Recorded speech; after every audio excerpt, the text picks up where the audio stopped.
नमस्कार दोस्तों, मैं प्रवीण सर आपका तान्या एकेडमी में हार्दिक स्वागत करता हूं।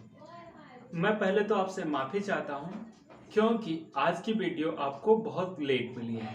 क्यों मिली है? क्योंकि थोड़ा सा टेक्निकल इशू हुआ था, इस कारण वीडियो देर में अपलोड हो पाई। आज हम उसी में से थोड़ा सा एक सब पार्ट बचा था जिसके बारे में बात करने वाले हैं, जिसे कहा जाता है महापाषाण संस्कृति। महापाषाण संस्कृति वह संस्कृति है जिसमें क्या है, ताम्रपाषाण काल एवं लौह काल के मध्य का काल माना जाता है। इसमें हम क्या करेंगे, पीछे वाले कंटेंट को जोड़ने की कोशिश करेंगे। जैसे आपको मैंने बताया था कि मध्य पाषाण काल में पूरा पाषाण काल एवं नवपाषाण काल दोनों के साथ पाए जाने के कारण मध्य पाषाण काल को संक्रमण काल की संज्ञा दी जाती है। उसी प्रकार ताम्रपाषाण काल एवं लौह काल के मध्य काल को क्या कहा जाता है, महापाषाण संस्कृति कहा जाता है। ठीक है, उसी तरीके से यहां पे क्वेश्चन बनता है क्या कि महापाषाण संस्कृति का संबंध किससे है।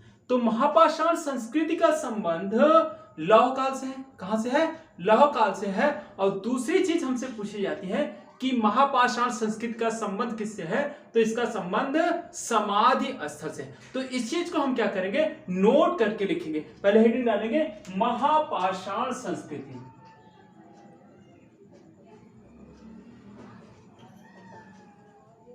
महापाषाण संस्कृति, इसमें हम लिखेंगे जिस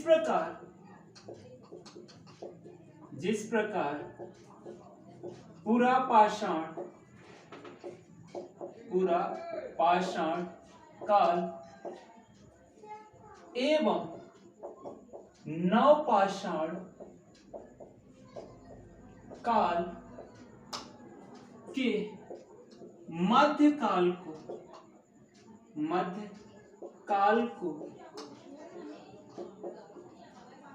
संक्रमण काल ऑब्लिक मध्य पाषाण काल के नाम से जाना जाता है। उसी प्रकार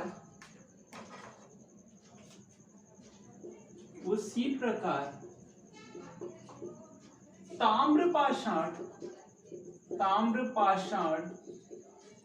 काल एवं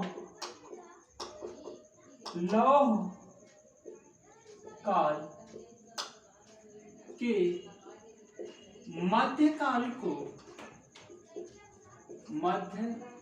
को महापाषाण क्या है, महापाषाण काल के नाम से जाना जाता है। ठीक है, देखिएगा मैंने ये सारी चीजें तो आपको बता दी। दूसरी चीज इसमें हमें क्या याद रखनी है कि इसका संबंध किससे है, लौह काल से, और दूसरा इसका संबंध किससे है, समाधि से। तो इस चीज को भी हमें क्या करना है, नोट करके लिखना है कि महापाषाण संस्कृति का संबंध किससे है। तो इसी में नोट करके लिखिएगा महापाषाण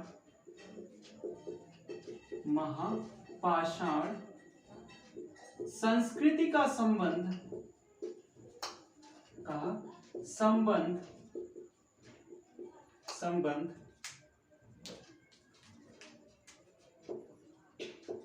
लौह काल एवं समाधि स्थल से है। क्या है? समाधि स्थल से है। ठीक, हमसे क्या पूछा जा सकता है कि महापाषाण संस्कृति का संबंध किससे है, या तो लौह काल पूछा जाएगा या दूसरा चीज क्या पूछा जाएगा, समाधि स्थल। इसी चीज को हमको ध्यान रखना है। क्या क्या सबसे इंपॉर्टेंट क्या है, लौह काल, और दूसरा क्या है, समाधि। हमारा इसका इंपॉर्टेंट पॉइंट है। इसी में क्या होता है, समाधि जो होते हैं, ये पहली बात तो हमको एक चीज और यहां पर ध्यान रखना है कि महापाषाण संस्कृति का उदय कहां हुआ है, दक्षिण भारत में या दक्कन में हुआ है। कहां पे हुआ है, दक्कन या दक्षिण भारत में हुआ है। नोट करके एक पॉइंट और लिख लीजिएगा,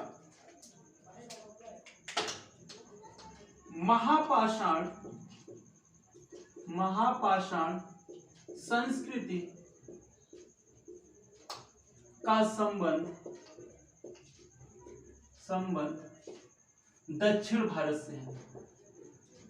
कहां से है, दक्षिण भारत से है। ठीक है, इसे लिख लिया है या फिर क्या करिएगा, इसे स्क्रीनशॉट कर लीजिएगा।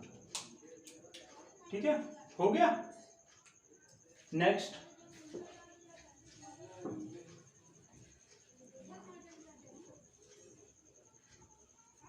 मैंने जैसे आपको बताया था लौह काल में तो आपको कुछ बताने लायक चीज ही नहीं, क्योंकि लौह काल, लोहे के आने से क्या हो गई, मानव में कुशलता आ गई, क्योंकि लोहे का जो औजार था वो क्या था, कठोर था और उससे जो कार्य किए जाते थे उसे कार्य कुशलता आई। दूसरी चीज समाधि थी, क्या थी, समाधि थी। और महापाषाण संस्कृति में क्या है, कुछ प्रमुख समाधियों के बारे में हमें जानना है, क्योंकि आपसे उसमें एक मतलब कि एक समाधि जिसे डोलमेंस कहा जाता है उसके बारे में आपसे पूछा गया है, लेकिन उसके साथ ही हमें और कुछ प्रमुख समाधियों के बारे में जानना है, क्योंकि हमसे पूछा नहीं गया है तो हमें क्या करना है, कम से कम उसके नाम जरूर पता होने चाहिए। तो हमें क्या करना है, नोट करके लिखिएगा, प्रमुख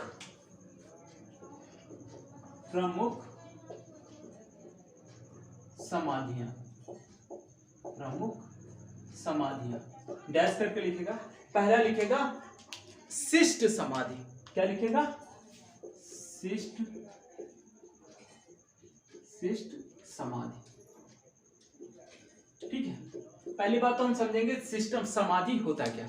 शिष्ट समाधि वह समाधि होती है जिसमें क्या होता है, एक आयताकार गड्ढा खोदा जाता है। क्या करता है, एक गड्ढा, आयताकार गड्ढा खोदा जाता है और उस गड्ढे के चारों तरफ क्या है, उस गड्ढे के चारों तरफ एक पाषाण, मतलब कि पाषाणों के शिलाखंड खड़े किए जाते हैं। क्या किए जाते हैं, पाषाणों के पाषाण शिलाखंड खड़े किए जाते हैं और उसके नीचे एक लेयर फर्श बनाई जाती है और उसमें क्या किया जाता है, मुर्दों को दफनाया जाता है। क्या किया जाता है, मुर्दों को दफनाया जाता है और उसे बाद में क्या किया जाता है, एक बड़े शिलाखंड से ढक दिया जाता है। इसको हमें क्या करना है, ये समझना है, ये कैसा है, एक समाधि है और इसमें क्या है, एक ग्राफ आप बना लीजिएगा, उसी से क्या हो जाएगा, ये चीज स्पष्ट हो जाएगी और इसमें लिखने के लिए कुछ भी नहीं है। ठीक है, तो ऐसे बनाइएगा एक ग्राफ, एक बॉक्स, और इसी बॉक्स को ऐसा जनरेट करिएगा जैसे लगे कि ये क्या है, एक बॉक्स, बस।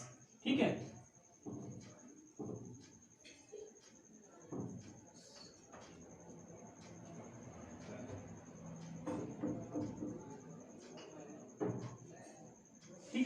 ये इसी तरीके से होता था और इसमें क्या किया जाता था, एक ढक्कन से इसे बंद कर दिया जाता था।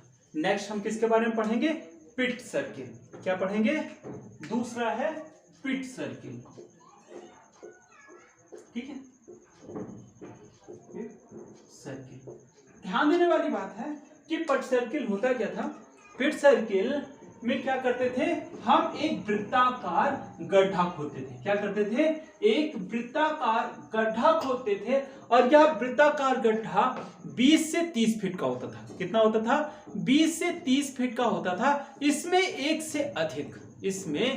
से अधिक समाधियों को दफनाया जाता था और एटलीस्ट इसे भी उसी तरीके से बंद कर लिया जाता था। इसमें के सामने भी एक क्या बना लीजिए, आप ग्राफ बना लीजिए और इस ग्राफ को ऐसा ही बना लीजिए और इसमें लिख लीजिएगा 20 फीट से 30 फीट तक का। ठीक है, नेक्स्ट हमें जो पढ़ना है उसे बोला जाता है डोलमेंस। क्या बोला जाता है, डोलमेंस। और यह सबसे इंपॉर्टेंट है क्योंकि DSSB, क्या DSSB 2019 पीजीटी में यह पूछा गया है कि डोलमेंस का संबंध किससे है। तो डोलमेंस का संबंध गड़े हुए मुर्दे से है। किससे है, गड़े हुए मुर्दे से है। यह भी कैसा है, शिष्ट समाधि जैसा है। कैसा है, शिष्ट समाधि जैसा ही है। ठीक है, लिख लीजिएगा या बना लीजिएगा। पहला क्या है, तीसरा क्या है, डोलमेंस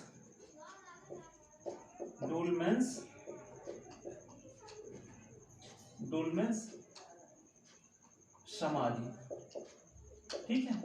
इसके सामने डैश करके लिखिएगा शिष्ट समाधि जैसा, शिष्ट समाज जैसा, ठीक है। दोस्तों हमें इतना ही जानना चाहिए, क्योंकि जानने के लिए बहुत सारी चीजें हैं, लेकिन हमारे लिए क्या है, जो इंपॉर्टेंट चीजें हैं, क्या है, इंपॉर्टेंट चीजें हैं, हमें उन्हें ही याद रखना है। आज की क्लास को हम यहीं खत्म करेंगे, लेकिन खत्म करने से पहले क्या है, खत्म करने से पहले मैंने जैसे आपसे पहले वादा किया था कि मैं क्या करूंगा, हर क्वेश्चन मतलब कि हर वीडियो के अंत में आपसे क्या पूछूंगा, एक क्वेश्चन पूछूंगा। तो उसके तहत आप क्या करेंगे, आप क्वेश्चन को लिखेंगे और इस क्वेश्चन का आंसर क्या करिएगा, आप कमेंट सेक्शन में लिखिएगा। क्वेश्चन थोड़ा सा आसान नहीं होगा, लेकिन अगर आपने पिछली वीडियो को क्या है, पिछली वीडियो को अच्छे से देखा है, क्या है, पिछली वीडियो को अच्छे से देखा है, तो इसका क्वेश्चन का आंसर आप बहुत आसानी से दे सकते हैं। तो क्वेश्चन लिखिएगा गर्तावास के साक्ष्य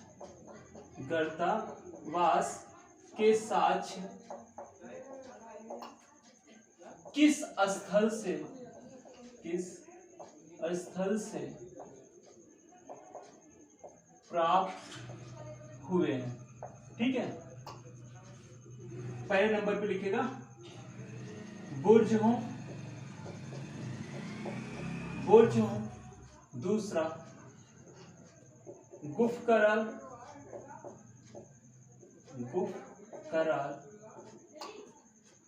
तीसरा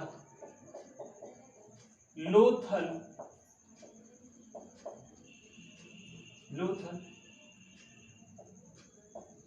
और चौथा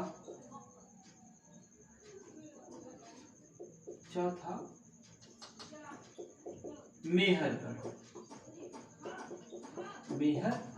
ठीक है। और इसके ऑप्शन लिखेगा ए 1 और 2, बी 2 और 3,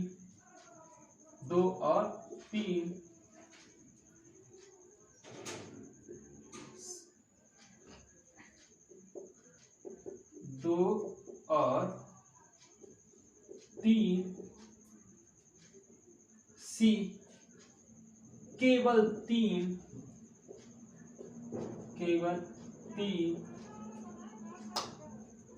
डी केवल 2, ठीक है। ये हो गए आपके ऑप्शन। नेक्स्ट आपको एक चीज और पूछना है कि आपको क्या रखना है कि इस क्वेश्चन को आंसर आप देने से पहले अगर आपको कोई प्रॉब्लम लग रही हो तो पीछे की वीडियो देखेंगे तो बहुत आसानी से आप उत्तर दे पाएंगे। इसलिए आप क्या करेंगे, बहुत आराम से और धैर्य से इस क्वेश्चन का आंसर दीजिएगा। आज के लिए इतना ही रखते हैं और कल की वीडियो में आपको और कुछ नई चीजें और नए क्वेश्चन के साथ आपको मिला जाएगा। Thank you guys.